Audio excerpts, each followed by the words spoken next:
Sean todos bienvenidos a la segunda charla de la séptima Conferencia de Cultura Científica organizada por el Centro para la Comunicación de la Ciencia de la Universidad Andrés Bello.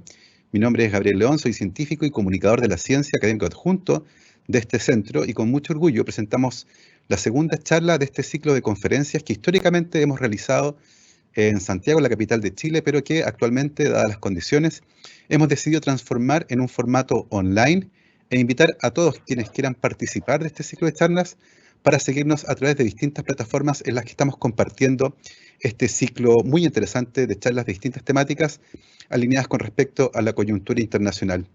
A continuación, y para presentar nuestra charla del día de hoy, dejo con ustedes a la doctora María Francisca Blanco, directora general de investigación de la Universidad Andrés Bello. Hola a todos, buenos días. A nombre de la Vicerrectoría de Investigación y Doctorados de la Universidad Andrés Bello y en mi calidad de directora general, les doy una afectuosa bienvenida a esta segunda charla de este ciclo enmarcado en la séptima Conferencia de Cultura Científica organizada por el Centro para la Comunicación de la Ciencia de la Universidad Andrés Bello. La versión 2020 de este evento anual, uno de los encuentros más relevantes de divulgación científica del país, cuyo objetivo sigue siendo acercar la ciencia a la sociedad, y a través de este ciclo de charlas online, expositores referentes de diversas disciplinas explorarán los nuevos desafíos para Chile y el mundo. El programa de esta conferencia contempla charlas programadas hasta diciembre, distribuidas aproximadamente cada 3 semanas, y abarcaremos distintas temáticas de académicos tanto de la universidad como externos que buscan relatar cómo este devastador avance del COVID-19 por el mundo ha profundizado y dejado en evidencia grandes desafíos para la sociedad en su conjunto.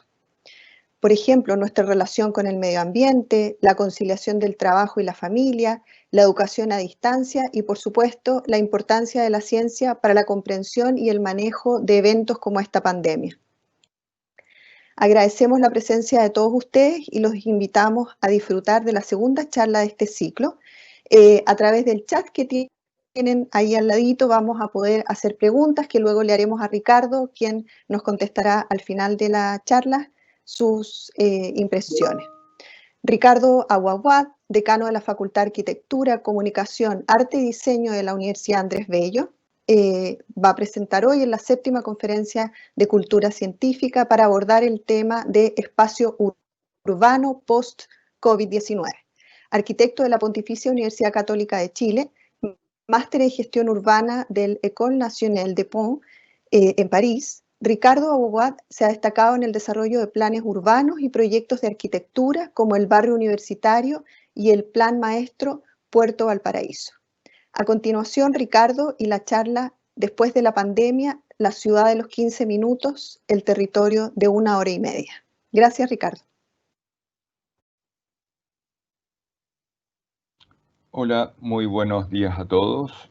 En primer lugar, quiero agradecer a los numerosos asistentes a este evento y también a la organización de todo este ciclo, que me parece que es un gran aporte al debate y a la discusión que tenemos por delante.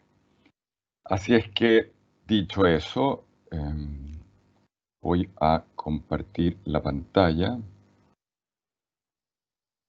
y ahí.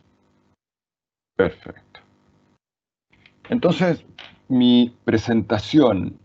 Ricardo, ¿lo puedes compartir de nuevo? No se ve la pantalla completa, por favor. Espérame un segundito. Espérame un segundo. ¿Ahí sí? ¿Ahí sí se ve? Perfecto. Súper. Entonces, la presentación que les voy a mostrar hoy día la he llamado La ciudad de los 15 minutos y el territorio de 1 hora y media. Y básicamente es una propuesta para una nueva lectura de todos estos fenómenos, los fenómenos urbanos post-pandemia. En primer lugar, perdón, ahí.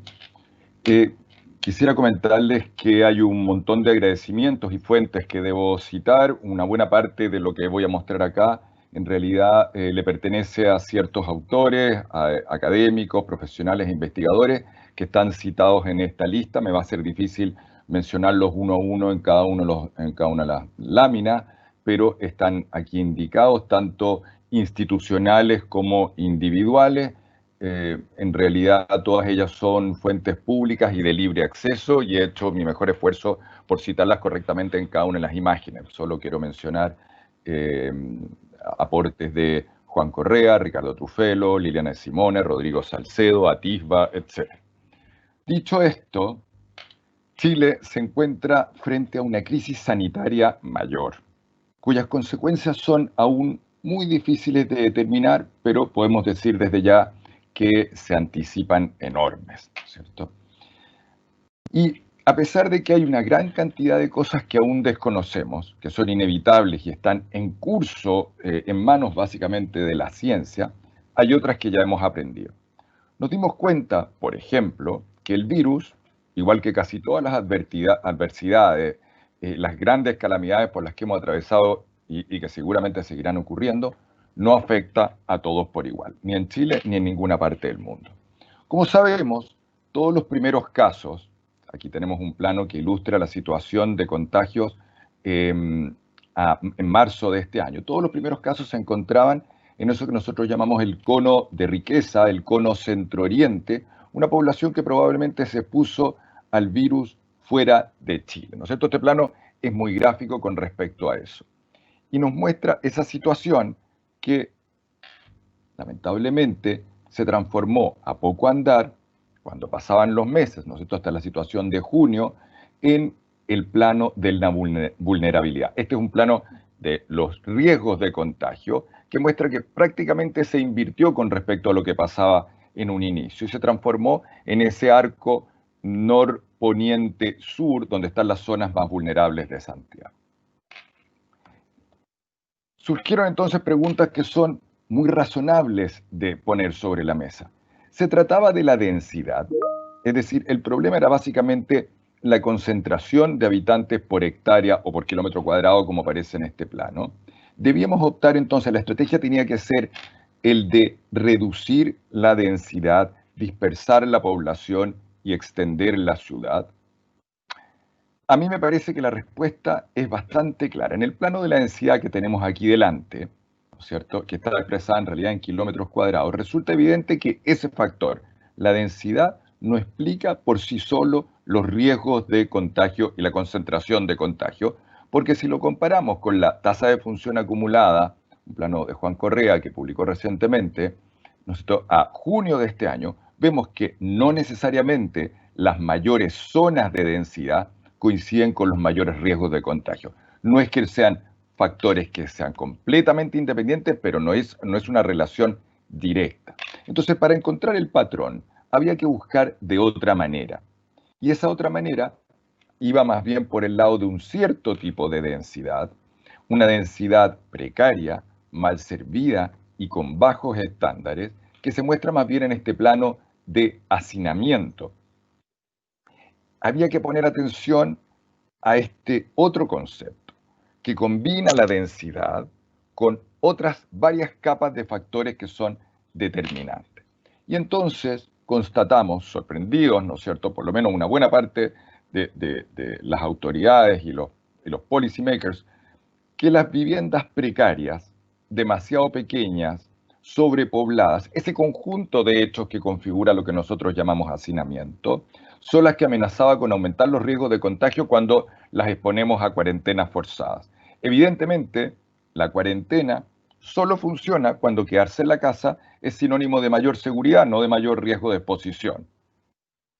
Y es así que volvimos a revisar el diagnóstico territorial, esta vez a nivel país, para constatar que éramos bastante menos ricos, bastante menos prósperos y bastante menos desarrollados de lo que creíamos que éramos, o más bien del relato que nos queríamos contar. Asunto que resulta obvio en un plano como este, que muestra, este es muy reciente, el porcentaje de viviendas sin agua potable a nivel nacional, con datos sorprendentes porque regiones muy pobladas muestran tasas del 10, el 15, el 20 o el 30% de viviendas en esa situación, lo cual obviamente no se condice con la imagen de desarrollo y menos con la protección necesaria frente a una pandemia que nos exige cuarentena.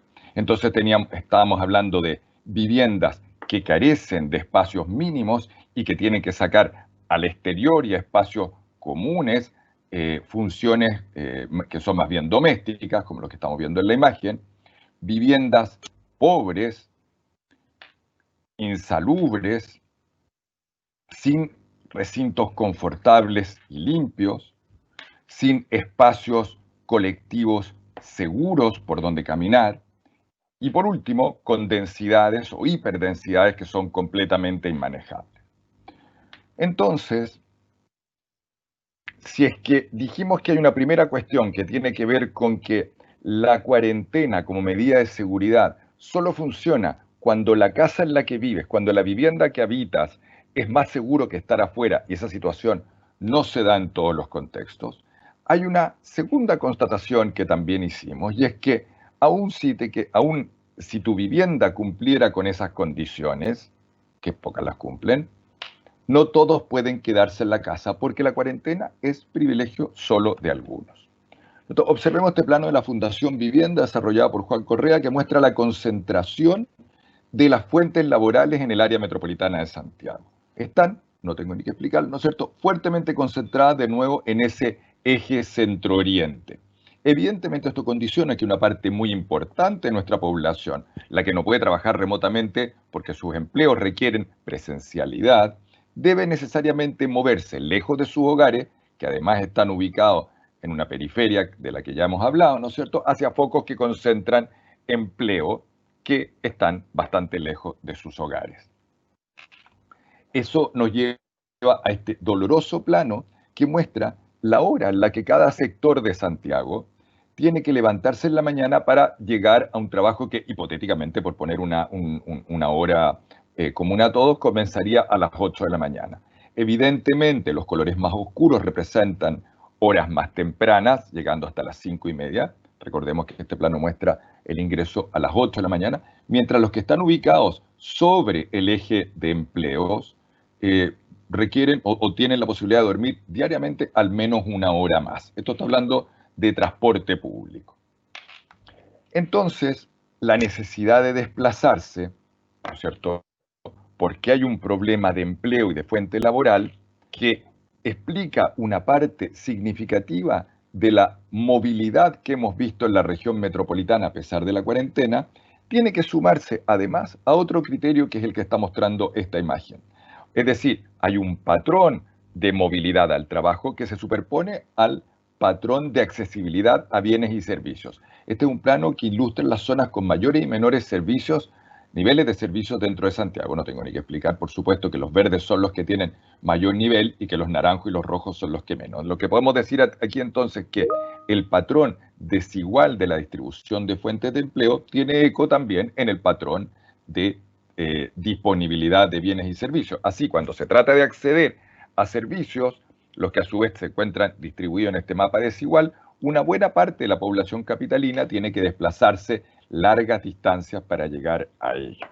Esto es un plano del año 2016. Se configura así la imagen de una ciudad desigual en el que el acceso a cuestiones básicas del día a día exige movilizarse lejos del hogar, por mucho que se decrete cuarentena.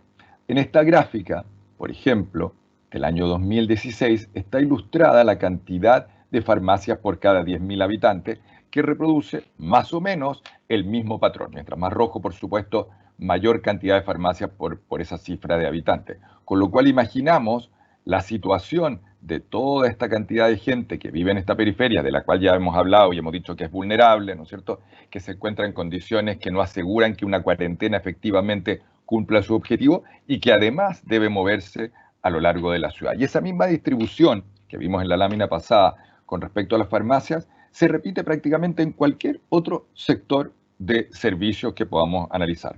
Como se puede ver aquí en el trabajo de Liliana de Simón y Rodrigo Salceo, que muestra la ubicación del comercio, también fuertemente segregado. El equipamiento se superpone aquí a los grupos socioeconómicos más vulnerables de ellas están mostrados en estos celestes, con lo cual descubrimos que una buena parte de ellos habitan zonas que prácticamente no están cubiertos por ningún tipo de comercio, salvo eventualmente algunas ferias libres, pero que el comercio se concentra de nuevo muy fuertemente en el mismo eje centro-oriente del que ya hemos estado hablando. Esto termina por explicar una situación que ha sido gran tema de controversia en estos últimos días y semanas. Una buena parte de nuestra población no puede guardar cuarentena porque los barrios donde habitan no tienen el equipamiento y servicios necesarios.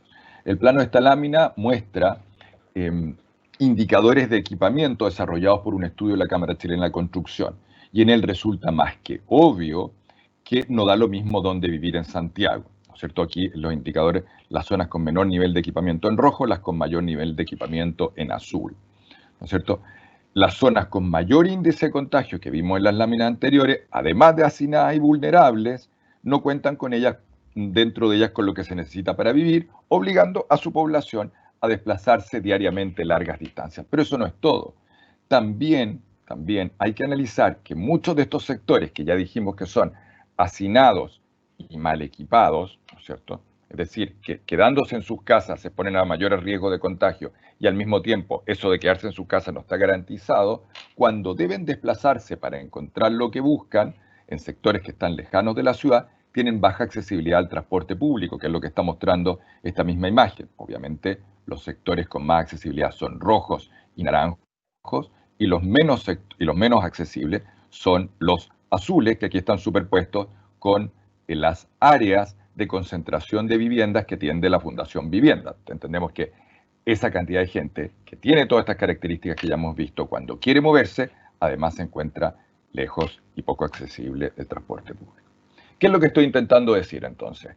Que básicamente nuestro diagnóstico apunta el riesgo de quedarse en casa cuando la vivienda no cumple con las condiciones mínimas y que al mismo tiempo esa condición de quedarse en casa es difícil de asegurar para una buena parte de la población.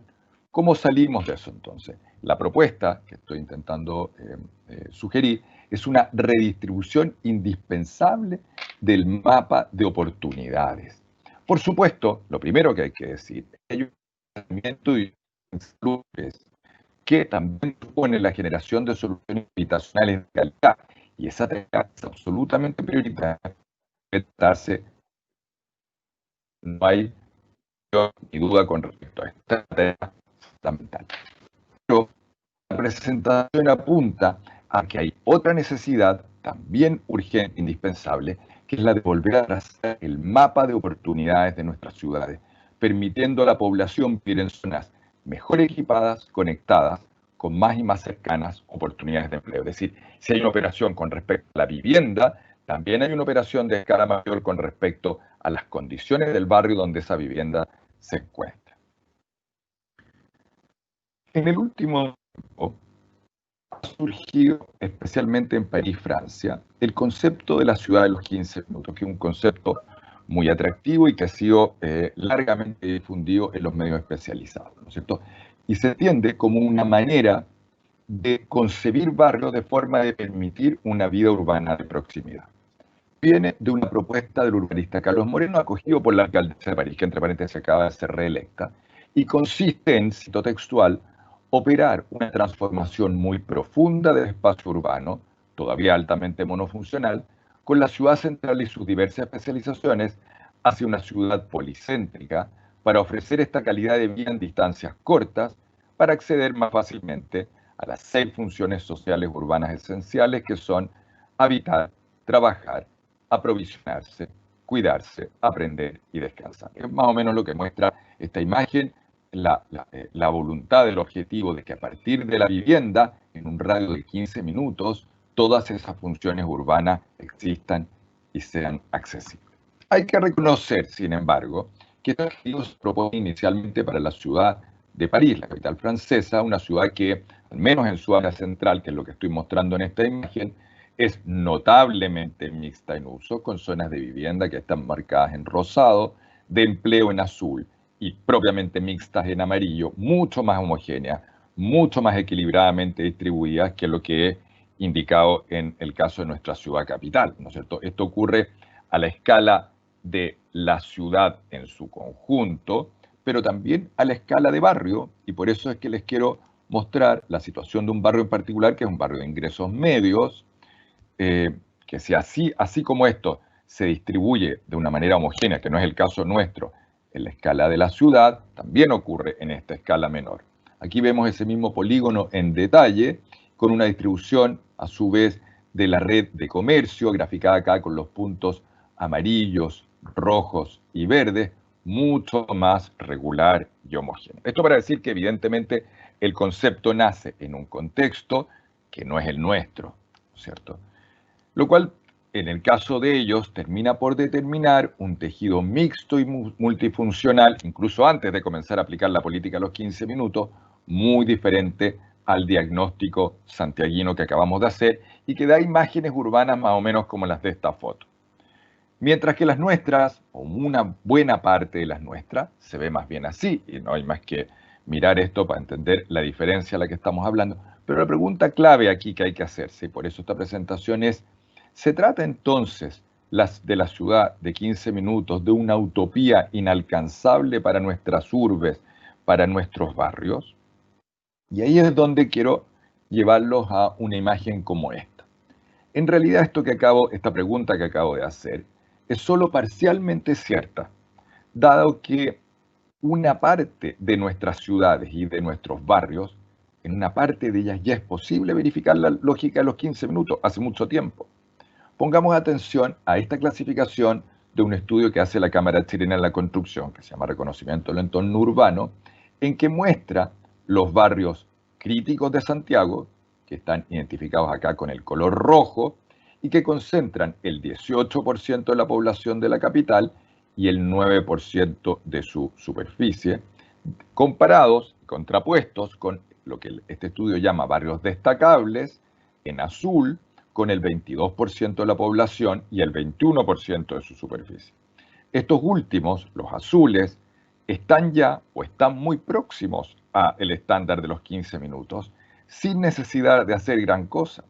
Y todavía queda por determinar la situación de todo lo que está en gris, que no es ni destacable ni crítico, de los cuales habrá ciertos lugares que también cumplen con ese estándar de los 15 minutos. La pregunta no es entonces el estándar es posible en Chile, sino que cómo nivelar las zonas que evidentemente no tienen ese estándar con algunas que ya lo poseen, ¿no es cierto?, que son las partes azules de este plano.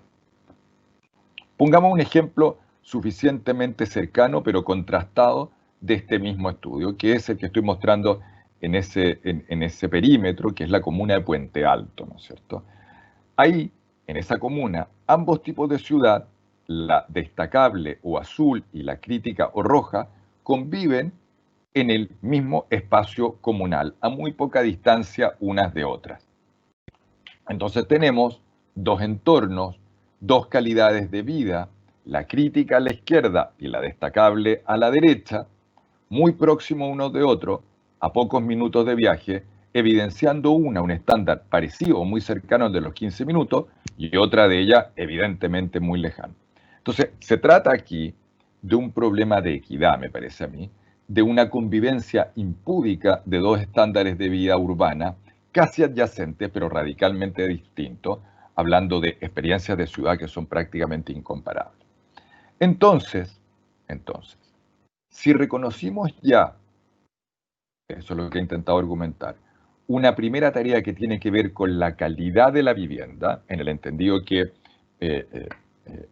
vimos todas esas láminas que apoyaban la hipótesis de que una parte importante de la vivienda de la región metropolitana no tiene el estándar que permite seguridad y sanidad. Entonces, si reconocimos ya una primera tarea que tiene que ver con la calidad de la vivienda, debemos agregar a esa misión clave otra, que apunta a la nivelación de estándares de calidad de barrios bien cubiertos, servidos, equipados en las zonas más vulnerables, tal como ya ocurre en las zonas más acomodadas. Y le podemos poner a ese objetivo, a este segundo objetivo del que estoy hablando, el nombre que queramos, el de la ciudad de los 15 minutos o cualquier otro, entendido que la expresión ciudad de los 15 minutos habla de una realidad primermundista que probablemente hoy día nos resulta más lejana que nunca, dada la situación que estamos viviendo. Pero el hecho de dotar a los barrios de una cierta densidad de equipamientos que permita, ¿no es cierto?, resolver una parte de las necesidades de la vida urbana cotidiana cerca de tu vivienda, sigue siendo una meta ética, llamémoslo como lo llamemos. Sin eso, los grandes desplazamientos para abastecerse son indispensables y con ellos, esto es lo que estoy intentando explicar, toda seguridad sanitaria se vuelve impracticable.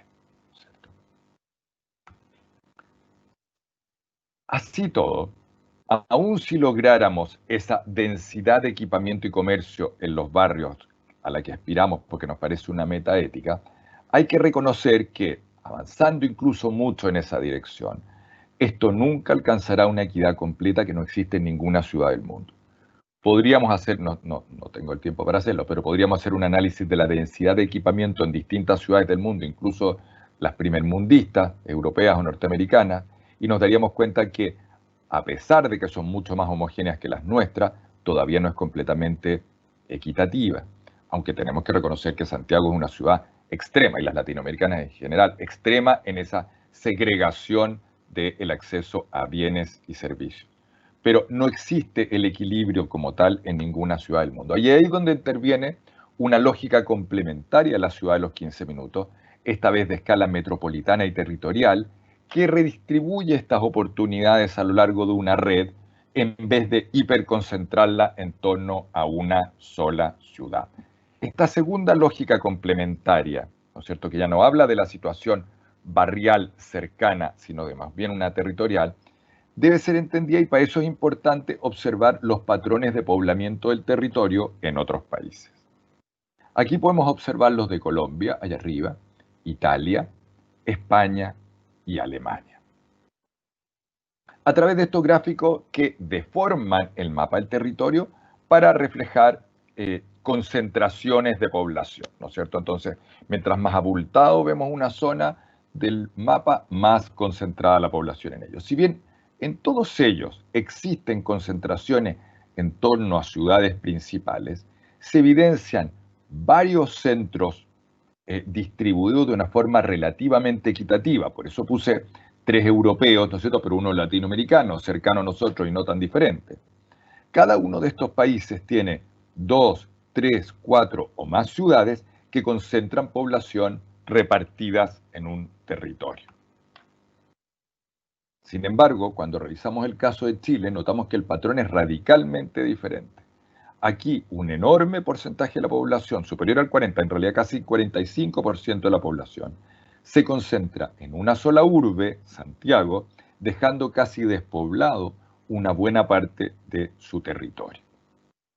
Es en esta misma ciudad que concentra las oportunidades, concentra los ingresos, como ya hemos visto en las láminas anteriores, donde están hacinamientos significativos y por lo tanto los mayores riesgos de contagio. Una situación entonces que me parece que es hiper compleja y que hay que poner atención sobre ella. Esta enorme concentración de la población en una sola ciudad y también de los servicios y de las oportunidades de empleo puede entenderse de una forma paralela, ¿no es cierto?, en esta gráfica del año 2015 desarrollada por Atisba y publicada en el Mercurio, que compara el tamaño de Santiago con el de otras 26 ciudades chilenas. Entre ellas, todo lo que hay en gris al fondo es el tamaño de Santiago y los otros colores son las otras ciudades. Por ejemplo, acá Viña del Mar y Valparaíso, y acá Concepción y Talcahuano, ¿no es cierto? Dos cosas resultan claras a mi juicio en esta imagen. La primera es que la concentración de oportunidades que vimos a una escala de Santiago, donde dijimos que una buena parte de todas esas oportunidades se encuentran en un par de barrios, en un par de comunas, también se repite a escala nacional, donde de todo este gran territorio nacional, prácticamente todo se concentra en esta misma ciudad capital y luego, como ya sabemos, en algunos pocos barrios de ella. Y la segunda conclusión obvia es que, desde el punto de vista sanitario, una ciudad capital de tal concentración de población, de tan tamaño, donde prácticamente todas las ciudades chilenas, todas las otras ciudades chilenas caben en su superficie, donde además un porcentaje muy significativo de la población vive hacinada en barrios críticos, la hace súper difícil de manejar en términos sanitarios. La combinación de concentración, y esto hay que decirlo, La combinación de concentración de la población y de hacinamiento no es un problema nuevo en la historia de la ciudad. Varias ciudades de ellas la experimentaron como resultado de las crisis industriales hace un siglo o más de un siglo. Varias de ellas implementaron, después de eso, estrategias de reequilibrio de la población en el territorio, una red de asentamientos bien conectados, la mayor parte de ellos por ferrocarriles, que formaban un sistema interdependiente, pero no aglomerado, que permitía que esos focos de tamaño menor que, digamos, orbitaban en torno a las áreas urbanas centrales, mantuvieran condiciones de vida que eran difíciles de lograr en las hacinadas y expansivas ciudades del centro. Los desplazamientos se hacían mayoritariamente por sistemas sustentables o que iban a ser sustentables con el tiempo. Aquí vemos un diagrama de las ciudades satélites de Londres, ¿no es cierto?, las Villes Nouvelles o ciudades nuevas de París y la estrategia de extensión de la ciudad de Copenhague a través de estos famosos dedos, todos fuertemente conectados con sistemas de transporte público. Los proyectos, las iniciativas son obviamente diferentes entre ellas, pero comparten con rasgos comunes que tienen que ver con este reequilibrio de la población en el territorio y su sistema de conexión en redes. Y estos criterios también recuerdan de alguna manera la idea, el concepto de la Open City de Richard Sennett, que está graficado acá en este dibujo bastante conocido, que básicamente es lo que respecta a cambiar la idea de una ciudad con un muro sólido, ¿no es cierto?, impenetrable, por un muro poroso que permite ciertas conexiones calculadas con lo que ocurre en un área territorial mayor. Volvamos a la imagen de París que había citado anteriormente. En este ejemplo hay una red interconectada de la ciudad central con estas ciudades nuevas o Villes Nouvelles que permiten reubicar a la población en un territorio mayor, no en una única urbe, y que las vincula a través de un sistema de ferrocarril de cercanía. Para el caso de las ciudades chilenas, que ya sabemos que una proporción del teletrabajo aumentará y con ello personas que se podrán permitir vivir más lejos, incluso extramuros, por lo menos ese porcentaje de la población cuyo trabajo les permite esa situación de distancia. Ellas dependerán, esta población que querrá vivir bajo este otro modelo, de redes de transporte rápido, eso es lo que desearíamos, ¿no es cierto?, que las llevarán a los centros urbanos de vez en cuando y el resto del tiempo trabajarán desde su casa, y el territorio, si es que esto se consolida, podría permitir habitar en una red de centros interconectados de menor tamaño, dependientes, por supuesto, de las grandes ciudades. Habrá más comercio online, más delivery, más viviendas / oficinas, y podríamos hablar de algunos de estos barrios que se transformarán de completamente monofuncionales a más mixtos. En el caso europeo, en el caso francés que acabamos de citar porque lo utilizamos como referente de esta ciudad de los 15 minutos, ese sistema barrial de acceso a bienes a servicios a corta distancia se complementa con otro, esta vez a escala nacional, mediante trenes, que permiten que en el lapso de 1 o 2 horas, eso es lo que está mostrando esta imagen, ¿no es cierto?, desde la ciudad de París, distancias de 1 o 2 horas, un poco más en tren, permiten un sistema interconectado prácticamente de todo el norte del país, que hace que en un gran territorio poblaciones se encuentren estrechamente vinculadas, lo que hace posible vivir a distancia de los centros mayores, pero beneficiándose de todo aquello que ellos pueden ofrecer. Esto no es nuevo en el caso chileno, no es que no exista. Esta es una gráfica que muestra el proyecto de trenes suburbanos para la región metropolitana desde Batuco a Melipilla. Esta es una realidad, por lo menos conceptualmente, solo que se ha encontrado con obstáculos y dilataciones que han hecho difícil su materialización, y los trenes de cercanía se encuentran, digamos, o están concebidos no solo para el caso de Santiago, sino que para otras importantes ciudades chilenas en diferentes escalas. Básicamente lo que estoy intentando decir es que es muy probable que asistamos a un interés por esta otra forma de descentralización con una multiplicación de las sedes de empresas, servicios, oficinas y focos de empleo en entornos diversos, más atomizados, que pueden actuar también como relevos unos de otros. La economía que ha llevado hasta ahora a concentrar a la población en ciertos barrios de ciertas ciudades podrá mutar a una serie de focos independientes pero suficientemente conectados repartidos en un territorio mayor, incluso ciudades diferentes, que hagan la cadena total menos vulnerable. Esto podría ser, pienso, una eficaz arma para combatir la segregación con los atractores, a su vez, mejor repartidos en distintos sectores. Veremos un nuevo interés por las ciudades intermedias o francamente pequeñas como localización de servicios. Y en cuanto al estudio, porque hasta ahora lo he mencionado con respecto al trabajo, con el estudio probablemente ocurrirá algo similar, toda vez que ya se ha probado que con ciertos obstáculos la educación a distancia es posible, lo cual probablemente hará mucho menos interesante la idea de un campus unitario que la de un sistema repartido por un territorio que permita al menos una parte de la educación a distancia. Entonces, la experiencia de la cuarentena nos enseña que el teletrabajo en ciertos sectores es posible y que permite este nuevo mapa del empleo más diversificado. Vivir más lejos pero bien conectados en barrios que dejan de ser monofuncionales y se vuelven mixtos, estableciendo cadenas de empleo menos vulnerables a las crisis con válvulas de control entre ellos. Y por último, ¿por qué hablar de una red de 1 hora y media? Nosotros dijimos que había un primer modelo de la ciudad de los 15 minutos que apuntaba a la esfera más bien próxima de lo local, de lo barrial, y otra red de 1 hora y media que hablaba de lo territorial y lo metropolitano. Primero miremos esta noticia de mayo del año 2019. Trayectos de hasta 2 horas. Estudio revela cuánto tiempo demoran los santiaguinos en su traslado. Lo que estoy intentando decir es que estos tiempos de viaje son los tiempos de viaje ya existentes en grandes ciudades como las nuestras. Esta es la región metropolitana y observamos sus tiempos de viaje actuales, al menos para el 10% que más se demora en moverse. Esta dura realidad nos indica que una buena parte de nuestras comunas requieren ya de tiempos de viaje de 1 hora y media a 2.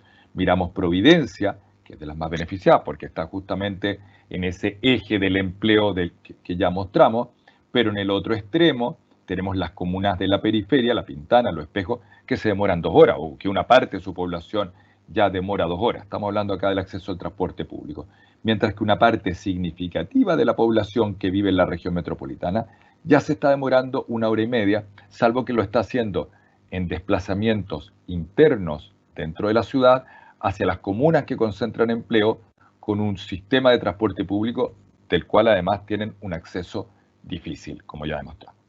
Esta situación es considerablemente mejor si comparamos lo que ocurre en la región metropolitana, es significativamente mejor en las otras regiones metropolitanas o áreas metropolitanas chilenas de menor tamaño, como el Gran Concepción y el Gran Valparaíso. Aquí vemos la situación de Santiago. Los tiempos de viaje largos son los azules, los amarillos y sobre todo los verdes.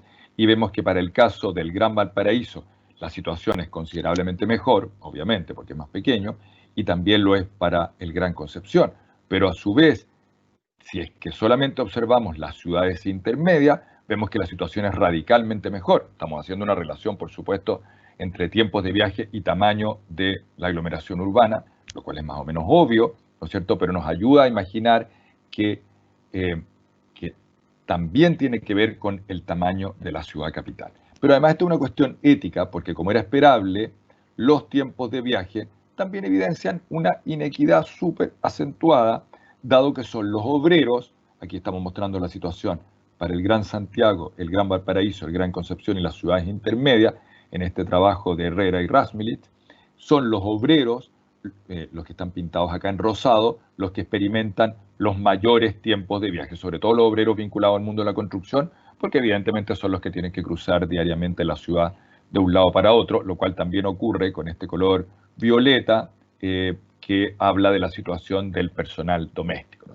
O sea que también aquí esta idea de los grandes trayectos, los desplazamientos de larga distancia y de largo tiempo, también tienen un asunto ético involucrado en el sentido de apoyar a parte de nuestra población que se encuentra, además de viviendo en viviendas, de habitando viviendas vulnerables, en barrios que los obligan por su distancia a los centros de empleo a desplazarse. Chile se encuentra entonces frente a 2 escenarios. El de actuar con urgencia para paliar las serias deficiencias, la vulnerabilidad, el hacinamiento y la diferencia de estándar entre distintos sectores de la ciudad. Y en paralelo, frente a otro escenario, frente a otra tarea, que es el de revisar el modelo de habitación del territorio, que no es otra cosa que el mapa de oportunidades. En resumen, y con esto termino, la pandemia y cualquier crisis no afecta a todos por igual, porque nuestras ciudades son desiguales. Una cuarentena solo es óptima cuando las condiciones de habitabilidad lo permiten y una buena parte de nuestras ciudades y barrios no las tienen. Quedarse en casa no es opción cuando se debe salir a trabajar y abastecerse, porque el mapa de empleos y servicios también es desigual. Requerimos urgente una intervención para mejorar el estándar de la vivienda y sobre eso no hay cuestión alguna, pero también se necesita una operación para volver a trazar el mapa de oportunidades y esa situación de volver a trazar el mapa de oportunidades se produce en dos escalas. Este mapa opera en la escala pequeña, la de los 15 minutos, nivelando zonas vulnerables con las que ya tienen ese estándar, y también en la escala mayor, en una red interconectada de asentamientos descentralizados con fuentes de empleo diversificadas, mixtas en uso y a mayor distancia, pero bien conectadas. Eso es, y les agradezco mucho su paciencia escuchando toda esta presentación. Gracias, Ricardo. Ha estado sumamente entretenida la presentación. Surgieron muchas preguntas, así que las he ido filtrando un poco siguiendo el orden de la presentación. Una de las primeras preguntas es si existe algún país latinoamericano que presente una situación que sea mucho mejor que la de la región metropolitana o Chile. Mira, en general los países metropolitanos, o sea, los países latinoamericanos presentan situaciones bastante parecidas a la región metropolitana. Incluso varios de ellos son más pobres. En realidad, los países latinoamericanos generan, o frecuentemente generan, ciudades de gran tamaño, bastante desiguales, donde las oportunidades están mal repartidas. Situaciones diferentes podrán encontrarse en países definitivamente más pequeños y más homogéneos como Uruguay, pero la verdad es que la situación que acabo de describir es muy latinoamericana y hay ciudades que evidentemente son incluso o están incluso en situaciones más complejas porque el ingreso per cápita y la pobreza son ahí peores que los nuestros. Y por lo tanto, en países europeos, como muestras tú que también ocurrió en algún minuto esta paso al reequilibrio, ¿sabes cómo se priorizaron los criterios para comenzar con esta redistribución? Mira, hubo distintos caminos. Yo te diría que primero hubo una crisis de envergadura mayor, básicamente vinculada a la crisis de industrialización, donde una parte muy significativa de sus poblaciones quisieron vivir aglomeradas en torno a los centros urbanos donde estaban las fuentes de empleo. Eso provocó una crisis sanitaria mayor y profundos problemas sociales, lo cual derivó a soluciones, y las soluciones eran de distintos tipos. ¿Cómo se resolvieron? Hubo distintos caminos. Hubo algunos que dijeron que había que limitar el tamaño de las urbes centrales, esto por distintos mecanismos, cinturones verdes, etcétera, y por lo tanto había que permitir que una parte de la población se redistribuyera en ciudades satélite. Otras que dijeron bastante más tarde que el ordenamiento de estas ciudades resultaba mejor cuando se retrasaba un mapa territorial de escala incluso superior a eso, que permitía centros con diferentes características que se apoyaran y se vincularan mutuamente. Ahora, nada de esto está en esos países tampoco resuelto, aunque el camino está, por supuesto, muchísimo más avanzado. Pero también ocurre en esos países europeos otra cosa que es importante mencionar, que es que el abanico de riqueza nuestro, que va desde las personas que tienen mucho a aquellas que tienen de verdad muy poco, en ese caso, por supuesto, en el caso de los países europeos, es considerablemente más corto, es decir, la distancia entre el que menos tiene y el que tiene más es más breve. Y considerando las correlaciones que tú has mostrado, hay dos preguntas, una con respecto a si la distribución tiene correlación también, por ejemplo, con los hospitales o con los centros hospitalarios de salud, y referente a eso también, si es que existe evidencia de una correlación en la concentración políticas cuando se miran estas distribuciones del poder político, digamos? Mira, sobre el tema del acceso a equipamiento de salud, por supuesto, todos los equipamientos de los que podamos hablar, todo podría haber mostrado láminas infinitas sobre la distribución de los diferentes equipamientos y todos muestran diferencias marcadas y segregación. Aunque en el último tiempo tengo que confesar que ha habido inauguración de importantes centros hospitalarios en diversas zonas de la capital que tiende a reequilibrar esa situación. Ahora, luego habría que discutir cuál es el estándar de cada uno de ellos, porque evidentemente existen diferencias entre la salud pública y la salud privada. Hay una correlación entre ese equipamiento de salud y prácticamente cualquier otro bien o servicio del que estemos hablando en grandes ciudades como esta, dependiendo si se está en zonas vulnerables y más pobres o en zonas ricas y prósperas. Ahora, con respecto al mapa político de la región metropolitana, yo diría que ese es un tema mucho más complejo y yo no creo que haya una correlación demasiado directa entre todas estas cosas. Podríamos elucubrar hipótesis, digamos, pero no en este momento. No tengo en este momento los datos suficientes para hacer una cosa como esa. Uh-huh. Y con respecto a Chile, a la distribución que tú muestras, ¿cuál ha sido, crees tú, la gran diferencia entre ciudades que tienen considerablemente, al menos en las entrevistas, mejor calidad de vida como Valdivia, por ejemplo? ¿Cuál ha sido ahí la gran diferencia? Mira, yo te diría que tiene que ver como con tres cosas. La primera es con la escala. Es decir, esas ciudades de tamaño intermedio, ¿no es cierto?, han mostrado, parte de esta presentación apuntaba a eso mismo, han mostrado que evidencian calidades de vida más homogéneas, sin estar completamente resuelto ese tema, calidades de vida más homogéneas, más estables y en general más elevadas que las grandes metrópolis y aglomeraciones. En segundo lugar, que tal como estamos viendo en estos planos, la concentración de población en una ciudad como Santiago es una concentración en torno a oportunidades, es una concentración en torno a empleos, pero también es una concentración de masas vulnerables que esperan acceder a ella, pero que viven en condiciones que aún distan muchísimo de lo esperable. También tiene que ver con esa situación. Y la tercera es una cuestión que esta sí es política, no de este momento, sino que histórica, que no ha tendido a reequilibrar el mapa de oportunidades dentro del territorio y lo sigue concentrando en una gran ciudad capital. Entonces, tiene que ver como con tres grandes escalas el asunto. Interesante.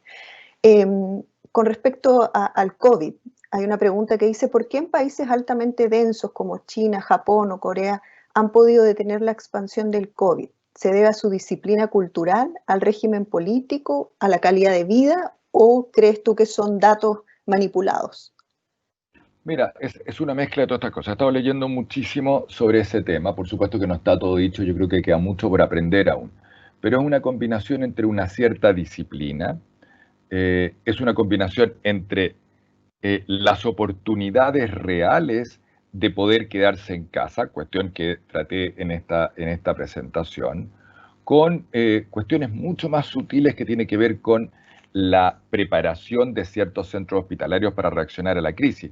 Yo te diría que para contestar esa pregunta con precisión, faltan todavía años que nos van a permitir diferenciar las respuestas realmente buenas de las menos buenas.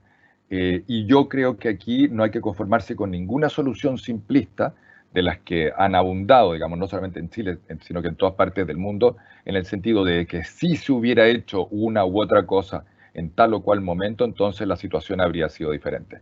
Porque, por ejemplo, esto tiende a mostrar que la cuarentena, si bien funciona en un cierto nivel, también tiene aparejado importantes problemas que no son fáciles de resolver y que se evidencian en una buena parte de países que están en condiciones parecidas a las nuestras.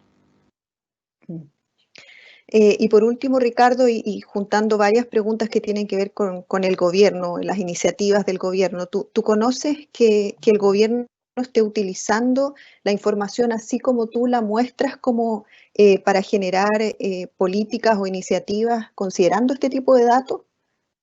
Mira, estos datos son, a ver, de partida estamos en junio, probablemente nadie, ni siquiera los estudiosos del tema, podrían haber anticipado con total precisión la evolución que iba a tener el contagio si es que esta presentación hubiera sido en marzo. Hay una primera cuestión ahí que es fundamental, y es que estamos aprendiendo sobre la marcha y la marcha nos ha evidenciado ciertas cosas. Ahora, por supuesto, las condiciones de vulnerabilidad para todos los que la hemos estudiado no eran nuevas, ¿no es cierto? Pero entender cuál iba a ser el efecto exacto que esas condiciones de vulnerabilidad, en qué periodos de tiempo se iban a manifestar en términos de contagio y tasas de exceso, yo creo que solo se puede hacer cuando tenemos la realidad que nos va enseñando cosas.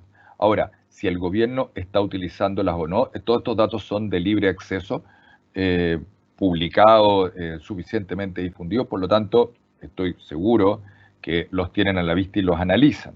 Ahora, después de eso viene una decisión política o varias decisiones políticas superpuestas que priorizan, ¿no es cierto?, le dan a unos temas jerarquías con respecto a otros y que tienen que también ser considerados en la definición política de la manera de reaccionar. Muchas gracias, Ricardo. Ha sido una súper interesante presentación.